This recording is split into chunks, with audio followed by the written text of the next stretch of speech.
Construction chemical का हमने अपने टाइम में लाइन डाइवर्ट किया अभी, लेकिन जो केमिकल्स का दाम वगैरह इतना बढ़ गया है वर्ल्ड वाइड, उसके कारण से थोड़ा बहुत ज़्यादा ही तकलीफ है एमएसएमई यूनिट्स को। कर्म निष्ठा रहेगा, कर्म का ही फल है, कर्म कर्तव्य निष्ठा रहना पड़ेगा तब, और कर्म तो करना ही पड़ेगा तभी आप आगे बढ़ सकते हैं। इसलिए कहीं भी कोई क्वालिटी वाइज कॉम्प्रोमाइज़ नहीं करना चाहिए। नहीं बिका माल कम बिकेगा। दोस्तों नमस्कार, मैं हूं प्रकाश चंद्र और आप देख रहे हैं इस वक्त युवा शक्ति न्यूज़। हर खबर पैनी नज़र। दोस्तों अपने खास कार्यक्रम शख्सियत में जैसा कि हम लोग आपको विभिन्न हस्तियों से, बड़े बड़े उद्योगपतियों से और नामचीन लोगों से मुलाकात करवा रहे हैं। और इस वक्त हमारे साथ आपके स्क्रीन पर हिंडकॉन के चेयरमैन संजय गोयनका जी हैं। केमिकल इंडस्ट्री में बड़ा नाम है, उनसे हम लोग बातचीत करने के लिए पहुँचे हैं। सर आपका बहुत बहुत धन्यवाद। नमस्कार। सर हम आपसे पूछेंगे, केमिकल इंडस्ट्री में कंस्ट्रक्शन केमिकल्स में बहुत बड़ा नाम है संजय गोयनका और हिंडकॉन का, लेकिन उससे पहले जो हमारे जो दर्शक हैं उनको अपना जो संक्षिप्त परिचय है वो ज़रा बताएं कि आपकी शिक्षा दीक्षा कैसे हुई और फिर किस प्रकार से केमिकल इंडस्ट्री में आपने अपना हाथ आजमाया, थोड़ा बताएं। हम यहीं कलकत्ता में ही पैदा हुए बड़े हुए। हमने JVS से BCom पास किया है। उसके बाद में हम लोगों की सोडियम सिलिकेट की फैक्ट्री थी। हम लोग सोडियम सिलिकेट से ही कंस्ट्रक्शन केमिकल का हमने अपने टाइम में लाइन डाइवर्ट किया और हमने 1998 से इस काम को चालू किया है। और हम पर्सनली विजिट करके साइट में जो रिक्वायरमेंट है, क्योंकि वहाँ पे जो भी आदमी लोग काम करते हैं वो लोग इतना रिस्क रहता है कि हम लोग अगर केमिकल और क्वालिटी में कॉम्प्रोमाइज़ करेंगे तो वहाँ बहुत बड़ा एक्सीडेंट हो सकता है। कॉस्ट टू केमिकल से देश का बहुत बड़ा, अगर क्वालिटी में कॉम्प्रोमाइज़ रहे तो बहुत हानि हो सकती है। इसलिए हमने कभी भी क्वालिटी में कॉम्प्रोमाइज़ नहीं करके आज हम इस लेवल में पहुंच पाए हैं। सवाल मेरे मन में है कि केमिकल और कंस्ट्रक्शन केमिकल दोनों ही सेपरेट है, लेकिन एक बात कहना बेहद ज़रूरी है कि चाहे किसी भी सामान का प्रोडक्शन किया जाए तो उसमें केमिकल जो है उसका इस्तेमाल तो होगा ही, चाहे वो किसी भी टाइप का केमिकल हो। तो ऐसे में इस इंडस्ट्री को किस प्रकार से देख रहे हैं, कितनी द्रुत गति से ये इंडस्ट्री जो है वो आगे आ सकती है और इसमें कितना प्रोविज़न्स है, इसको थोड़ा दर्शकों के साथ शेयर कीजिए आप। देखिए, इंफ्रा के ऊपर अभी जब से अटल जी ने रास्ता बनाना चालू किया तब से इंफ्रा में काफ़ी ग्रोथ है। और जितने हाइड्रो इलेक्ट्रिक प्रोजेक्ट्स है, रोड प्रोजेक्ट्स है, थर्मल है, बिल्डिंग कंस्ट्रक्शन है, सभी जगह हम लोगों का केमिकल यूज होता है। और अब तो CPWD वगैरह, मैंने कलकत्ता म्यूनसिपल कॉरपोरेशन ने भी सब जगह वाटर प्रूफिंग कंपलसरी कर दिया है। तो उस कारण से इसका यूजेज काफ़ी बढ़ गया है। और हम लोगों ने PMO ऑफिस में लिख करके कि आप लोग कोई भी ब्रांड मत लिखिए, उन्होंने वो सब हटा दिया है। हम लोगों का BIS भी है, ISO भी है। वो सब कॉम्प्लायंस को देखते हुए अभी बिना ब्रांड नेम के जो भी हम लोग, जैसे MSME यूनिट में है, तो MSME यूनिट को जो फॉरेन कंपटीटर से जो दिक्कत थी वो सब के लिए स्टेट गवर्नमेंट ने, सेंट्रल गवर्नमेंट ने काफ़ी हेल्प किया है। और हम लोगों को सब नया प्रोडक्ट को प्रमोट करने के लिए वो लोग काफ़ी हेल्पफुल है। सर आपने MSME की चर्चा जब छेड़ ही दी है तो लगे हाथ इस ये भी हम लोग को बता ही दीजिए कि MSME का जो केमिकल सेक्टर है वो MSME वाले कितना इसको अच्छे तरह से टैकल कर पा रहे हैं, क्योंकि जो भी बहुत सारे लोन लेना पड़ता है, बहुत सारे रिस्क लेना पड़ता है केमिकल इंडस्ट्री में, और उसके बाद फिर ये कहीं ना कहीं धरातल पर आप लोग उतार पाते हैं। तो ऐसे में क्या रिस्क फैक्टर क्या है और कितना ये MSME को किस प्रकार से आप देख रहे हैं, थोड़ा बताइए। देखिए, गवर्नमेंट ने काफ़ी नियम बनाया है। स्टेट गवर्नमेंट, सेंट्रल गवर्नमेंट, सभी गवर्नमेंट सहायता कर रहे हैं। उसके बाद भी क्या है कि गवर्नमेंट तो नियम बना देता है, जैसे उसको चार्टेड अकाउंटेंट का कुछ ड्यूटी है, दूसरे डिपार्टमेंट्स का ड्यूटी है। वो लोग अगर अपना ड्यूटी, जैसे वो लोग को MSME का रिपोर्टिंग करना होता है, MSME का 45 डेज में पेमेंट हो जाना चाहिए, लेकिन वो होता नहीं है। उसके लिए हम लोग सेंट्रल गवर्नमेंट, स्टेट गवर्नमेंट को भी लिख रहे हैं कि आप लोग चार्टेड अकाउंटेंट को कंप्लायंस जो करने का वो कंप्लायंस करवाइए। तो हम लोगों को अगर पेमेंट उस टाइम से मिल जाएगा तो हम लोगों को पैसा के लिए दिक्कत नहीं होगा अभी।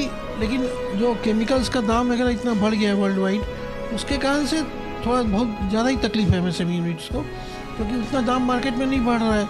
उस कारण से काफ़ी, और ये जो कोविड का चक्कर में उससे भी थोड़ा डिस्टर्ब हो गया बिजनेस। और जितने इंफ्रा कंपनीज है सब लोग का हालत ठीक नहीं होने के कारण से भी MSME उसमें इफ़ेक्ट हो रहा है। क्योंकि जितनी भी कंपनियां हैं वो लोग तो उधार मार लेते हैं और टाइमली पेमेंट नहीं मिलने से दिक्कत है। अभी जो रिसेंटली हम लोग का जो बजट भी पेश हुआ तो उससे भी बहुत सारे उद्योगपति जो हैं खासकर एमएसएमई सेक्टर जो है वो बहुत ज़्यादा खुश या रोमांचित या उत्साहित नहीं दिखा और भी बहुत सारे क्लॉज की ज़रूरत थी उस बजट में। आपका सर इसमें क्या कहना है? जैसे कि वो तो है ही, सबको ही कुछ ना कुछ बजट में उम्मीद लगा के रखते हैं, वैसा कुछ नहीं हुआ। असल में गवर्नमेंट भी, उनके पास खर्चा ज़्यादा है, इतना कलेक्शन होने के बाद भी मैंने रेवेन्यू वाइज देखिए गवर्नमेंट के पास काफ़ी रेवेन्यू बढ़ रहा है हर तरह से, उसके बाद भी उन लोग का मैंने क्षतिपूर्ति पूरा नहीं हो रही है।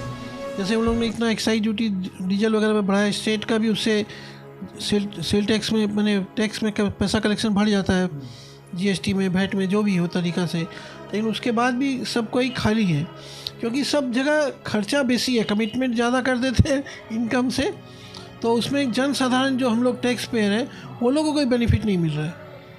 तो टैक्स पेयर को कुछ बेनिफिट मिलना चाहिए, एमएसएमई सबको कुछ बेनिफिट मिलना चाहिए, वो कुछ भी नहीं मिलता है। अच्छा सर, मेरे मन में एक सवाल है कि केमिकल इंडस्ट्री को लेकर हम पश्चिम बंगाल की जो मुख्यमंत्री हैं ममता बनर्जी, उन्होंने भी विश्व मंगला सम्मेलन से खुले मंच से कहा था कि आप लोग सभी आइए और यहाँ पर उद्योग लगाइए। उसके बाद फिर हमारे जो देश के प्रधानमंत्री हैं नरेंद्र मोदी जी, उन्होंने भी उद्योग जगत को कहा कि आप लोग ज़्यादा से ज़्यादा एमएसएमई सेक्टर जो है वो उद्योग लगाए ताकि बहुत सारे लोगों को रोज़गार मिले, बहुत सारा काम बढ़े, अकाउंट्स का जो सेक्शन है वो भी पूरी तरह से व्यस्त रहे ताकि इससे रेवेन्यू कहीं ना कहीं आएगी। ऐसे में केमिकल इंडस्ट्री के लिए कितना चुनौती पूर्ण ये बात हो जाती है कि कैसे उद्योग को रन किया जाए, क्योंकि कोरोना भी जो गया 2 साल में कहीं ना कहीं उद्योग को झटका लगा है, सेटबैक तो है सभी उद्योग को लगा, इस केमिकल इंडस्ट्री भी उसमें एक है। तो ऐसे में किस प्रकार से फिर से उसे रास्ते पर लाया जाए, क्या कुछ आप क्या सोचते हैं इसके बारे में? सब कुछ कंजम्पशन के ऊपर है, कंजम्पशन बढ़ने से डिमांड बढ़ेगा तो अपने आप ठीक हो जाएगा।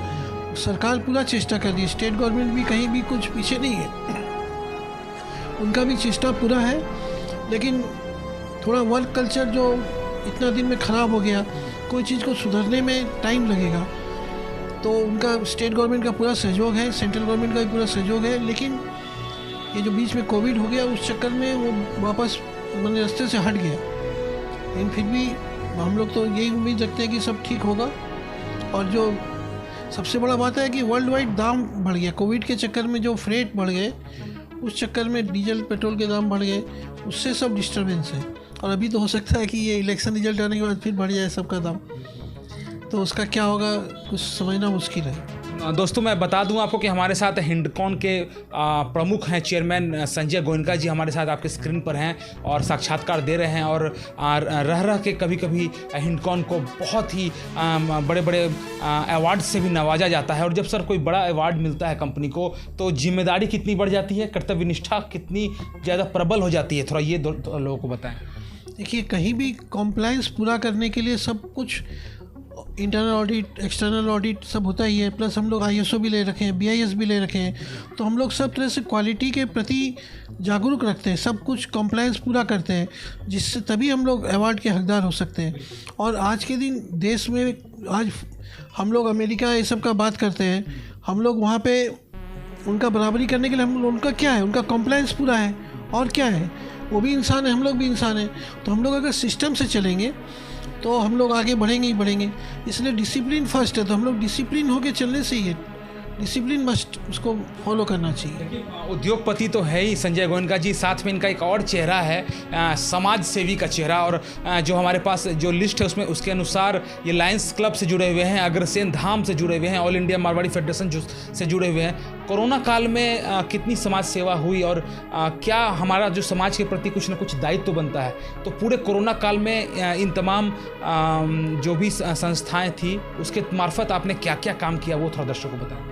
हमने जगह जगह अन्नदान करवाया, विंटर में कंबल दिया, हमने कोविड वैक्सीनेशन कैंप लगवाया, फ्री आई ऑपरेशन कैंप करवाया, उसके बाद में ब्लड ये सब टेस्टिंग ये सब भी करवाया।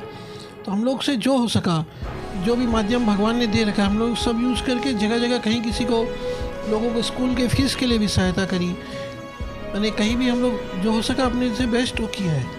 मेरा एक अंतिम सवाल है संजय गोयनका जी से कि आप केमिकल इंडस्ट्री, हम लोगों ने बार बार पूछा है बहुत सारे उद्योगपतियों से, आपसे भी मैं एक सवाल करना चाहूँगा कि केमिकल इंडस्ट्री में प्रावधान तो है ही, प्रोविजंस तो है ही, लेकिन जो युवा जो इस क्षेत्र में अपना भाग्य आजमाना चाह रहे हैं या हाथ आजमाना चाह रहे हैं, केमिकल इंडस्ट्री को एक बड़े बिजनेस के तौर पर देखना चाह रहे हैं, वो युवा शक्ति में हमारे चैनल को इस वक्त देख रहे हैं, उन्हें क्या कुछ संदेश देना चाहेंगे, क्या उनके लिए आप कहना चाहेंगे संजय गोयनका जी?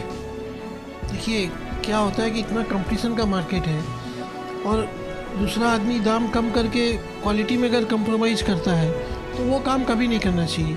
कि भगवान के घर में देर है अंधेर नहीं है। और भगवान भी जो आज जैसे हम ही हैं, हमने देखा कि भगवान का कि जिसके जो मैंने कर्म निष्ठा रहेगा, कर्म का ही फल है, कर्म कर्तव्य निष्ठा रहना पड़ेगा तब, और कर्म तो करना ही पड़ेगा तभी आप आगे बढ़ सकते हैं।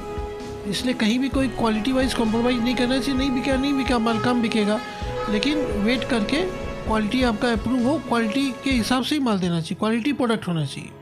बहुत बहुत धन्यवाद संजय गोयनका जी का, और कितना बेशकीमती सुझाव और बड़ी बात इन्होंने की है। एक उद्योग पति के मुंह से अगर ये बात कही जाए कि अगर आप क्वालिटी से समझौता मत कीजिए, अगर क्वालिटी समझौता कर लेंगे तो फिर कुछ बचेगा ही नहीं समाज के लिए, ये बहुत बड़ी बात संजय गोयनका जी की है। बहुत बहुत धन्यवाद सर युवा शक्ति को समय देने के लिए। और दर्शकों, आप लोग भी देखते रहिए युवा शक्ति न्यूज़, हर खबर पैनी नजर।